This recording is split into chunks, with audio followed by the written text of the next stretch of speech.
Le luxe, l'excellence, les savoir-faire. 5 siècles qui font la réputation de la France grâce à leurs principaux acteurs. Derrière ces grands noms se cachent d'autres, plus discrets, mais tout aussi indispensables. C'est le cas du groupe Pochet, à qui on doit les packagings les plus emblématiques des grandes maisons de parfums et marques de beauté. En 2023, le groupe Pochet fête ses 400 ans. Cet anniversaire est l'occasion de découvrir ou redécouvrir le groupe à travers son histoire, ses valeurs, mais aussi et surtout son avant-garde. Vous écoutez L'Envers de l'écrin, un podcast du groupe Pochet. Chapitre 1. 4 siècles d'une histoire d'avant-garde.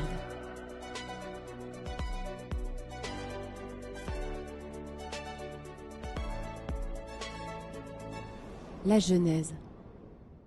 Le verre coule dans nos veines, c'est une expression qui est très employée dans la famille. Je pense qu'elle traduit surtout la passion pour le verre, pour ce métier qui est le métier historique du groupe Pochet. Passion qui est partagée d'ailleurs avec l'ensemble des collaborateurs. Depuis 2009, Irène Gosset est la présidente du groupe et descendante directe de la famille Pochet.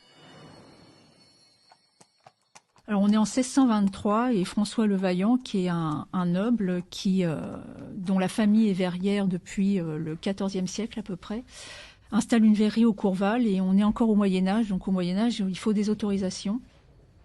Cette voix, c'est celle d'Hélène Schnee, une historienne missionnée par le groupe pour retracer 400 ans d'histoire et d'avant-gardisme. Précisons qu'à l'époque, la verrerie n'appartient pas encore au groupe Pochet, mais on y reviendra.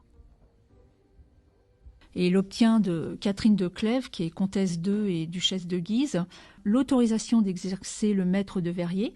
Et il obtient aussi un terrain, un fief, loué par Catherine de Clèves pour y installer sa verrerie. C'est donc en Normandie que la verrerie s'installe. À l'époque, elle fabrique du verre plat. Ce n'est que plus tard que l'activité s'orientera vers le flaconnage. Mais si l'activité du groupe a évolué, la verrerie historique, elle, existe toujours. Laurence Vivant, présidente du conseil de surveillance et membre de la famille, s'y promenait toute petite. C'était très impressionnant parce que c'était pas une industrie, c'était du travail humain. C'était des hommes qui cueillaient le verre dans les fours, c'était des hommes qui fabriquaient les pots qui étaient mis dans les fours. Laissons la verrerie de côté pour le moment. Nous y reviendrons plus tard. Pour bien comprendre le groupe, il faut maintenant parler des hommes. Alors rendez-vous en 1824. Cette date est décisive. C'est le mariage d'Estelle Adélaïde de Roche, héritière de la maison de Roche, spécialisée dans la faïencerie, et Jean-Baptiste Prosper Pochet. L'historienne Hélène Schnee nous en parle.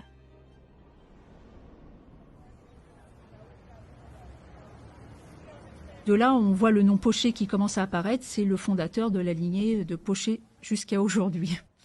Jean-Baptiste Prosper Pochet, c'est l'homme clé de l'histoire de la maison Pochet. C'est vraiment, il a une histoire vraiment fabuleuse, puisque c'est un fils de paysan. Et il a le courage de partir de chez lui, d'aller à Paris pour faire des études de droit, et devient commissaire-priseur. 12 ans après leur mariage, donc en 1836, c'est la naissance de la maison Pochet de Roche, qui deviendra bientôt le groupe Pochet.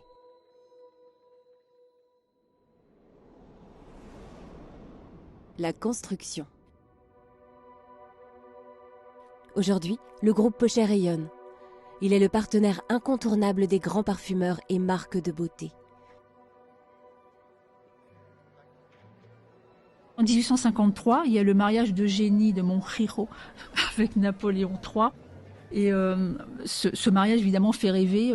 Les nobles, à l'époque, c'est les égéries d'aujourd'hui. C'est eux qui font rêver. Donc, à cette occasion, il y a un parfumeur, Guerlain, qui est déjà à l'époque le parfumeur le plus renommé de Paris. Il va créer pour Eugénie un flacon spécial, le flacon abeille. Pour cette commande, le parfumeur ne s'adresse pas à n'importe qui. Non, c'est à la maison Pochet de Roche qu'elle revient. Imaginez un peu, ce flacon est un chef-d'œuvre. Un objet d'orfèvrerie savamment ouvragé, orné des armoiries d'Eugénie et décoré de pas moins de 31 abeilles en or fin, l'emblème impérial. À l'époque, il fait sensation et permet à Guerlain d'obtenir le brevet de fournisseur officiel de l'impératrice. Cette commande profite également à la maison Pochet de Roche. Irène Gosset, la présidente du groupe, nous raconte.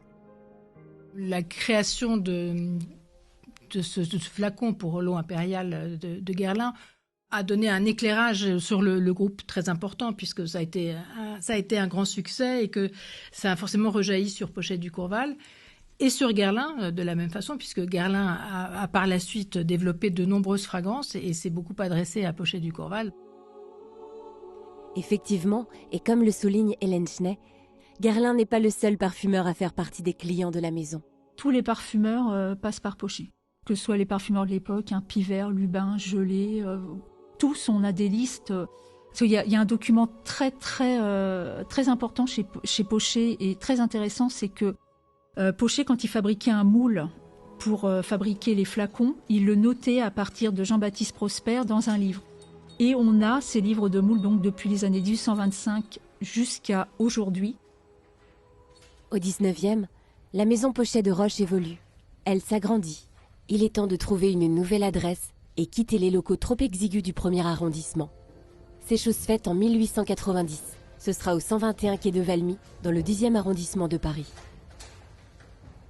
En 1919, l'héritière de la maison Pochet épouse Charles Colonna de Giovellina. C'est donc par les femmes que l'entreprise reste familiale. La famille Colonna va laisser une empreinte indélébile dans le groupe. Irène Gosset et Laurence Vivant en savent quelque chose. Elles en sont les descendantes directes. Mon grand-père, Charles Colonna, était un personnage étonnant, très beau, très rigoureux, très grand. Donc il a pris les rênes de l'entreprise et il a fait venir son frère Marcel Colonna pour l'installer à la verrerie. Charles et Marcel sont deux entrepreneurs, deux visionnaires. D'ailleurs, vous vous rappelez la verrerie du Courval ? Jusque-là, elle n'était que fournisseur de la maison, mais en 1934, ils décident de l'acheter. C'est la création du groupe Pochet. L'expansion. Avec ce rachat, l'entreprise innove. C'est le passage du soufflage manuel au soufflage semi-automatique. À cette même époque, Charles Colonna est rejoint par ses deux fils, Henri et Jean. L'aventure familiale continue. Oncle Henri était, on va dire, le commercial de l'équipe, celui qui a permis au groupe d'ouvrir les frontières, d'aller se vendre à des grands parfumeurs aux États-Unis, d'organiser des représentations commerciales dans tous les pays. Papa était plus le technicien, plus préoccupé, on va dire, par l'avenir de la technique, du four et tout ça. À la fin des années 60, le parfum se démocratise. La demande augmente et le soufflage semi-automatique n'arrive plus à suivre. En 1971, les deux frères décident de créer une usine entièrement automatisée à Guimerville. Irène Gosset a assisté à ce moment. C'était une décision qui était importante et courageuse puisqu'ils ont investi une année de chiffre d'affaires pour réaliser cette usine qui s'est installée à 1 kilomètre à peu près de l'ancien site du Courval. Les acquisitions du groupe dépassent les frontières de la France. Elle démarre en 1991 par l'expansion française et une joint venture avec Sommer Alibert pour renforcer la position du groupe dans la parfumerie cosmétique. Puis en 2002, c'est la conquête chinoise, la diversification de l'expertise. L'ambition du groupe ne s'arrête pas là. En 2009, il s'installe au Brésil. C'est la création de Pochet do Brasil et l'entrée sur le marché brésilien, aussi fermé que porté sur la cosmétique. En 2011, le groupe revient à ses origines et acquiert Solève, une entreprise familiale française spécialisée dans le décor sur verre et plastique. Elle rachète aussi Lizzy Cosmétiques. En fait, nous sommes le seul groupe de packaging aujourd'hui qui travaille ces différents matériaux. Donc ça fait également notre singularité et aujourd'hui on revendique cette singularité. Et c'est notamment grâce à cette singularité, cette expertise multimatériaux, que le groupe s'est imposé comme leader et partenaire incontournable des marques de beauté et de cosmétiques aux 4 coins du monde.